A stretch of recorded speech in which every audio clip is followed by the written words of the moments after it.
ఇప్పుడు ప్రతిపక్షాలే 2 చెప్తున్నాయి. ఇది మొదలు ఇది పెట్టాలి అనేటువంటి ఆలోచన ఎప్పుడో చేశారు. ఏది మన్మోహన్ సింగ్ గారు ప్రధానమంత్రిగా ఉన్నప్పుడే ఇది వచ్చింది పార్లమెంట్‌లో చర్చకి. కానీ ఎటువంటి చర్యలు తీసుకోలేదు. ఎందుకంటే ఆనాడు ఉన్నటువంటి కాంగ్రెస్ పార్టీకి దేశానికి ఏం కావాలో, ప్రజలకు ఏం కావాలో కన్నా వారి యొక్క స్కాములు మనం ఒక్కసారి ఆ యూపీఏ గవర్నమెంట్ స్కాములు తీస్తే అది ఒక పుస్తకం రాసే అన్ని స్కాములు వచ్చాయి ఆ రోజుల్లో. కాబట్టి అటువంటి దాని మీద వాళ్ళు చేస్తే ఈ 11 సంవత్సరాల్లో చూడండి ఒక్క స్కాము ఈ దేశంలో ఈ ఎన్డీఏ కూటమి మీద ఒక్క స్కామ్ కూడా లేనటువంటిది. అంటే ఒక మరక లేనటువంటి ప్రభుత్వం. ఇదొక చరిత్ర.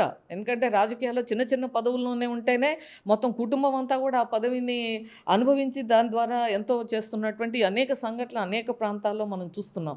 అలాంటిది మరి ప్రధానమంత్రి గారు నరేంద్ర మోడీ గారి ఆధ్వర్యంలో మీకు కేంద్ర కేబినెట్ మంత్రుల మీదే కానీ, కేంద్ర ప్రభుత్వం మీద కానీ, ఎక్కడైతే భారతీయ జనతా పార్టీ పాలిత రాష్ట్రాల్లో కానీ ఎక్కడా కూడా ఎటువంటి స్కాములకి అవకాశమే లేదు.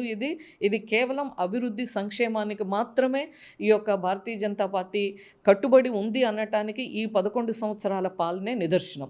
ఇక ప్రతిపక్షాలు వాళ్ళ ఆరోపణలు చేస్తూనే ఉంటారు. వారు ఈవేళ కాంగ్రెస్ పార్టీ రాహుల్ గాంధీకి ఎన్నికలకు వెళ్తే వారికి చెప్పుకోవటానికి అంశాలు లేనటువంటి పరిస్థితి.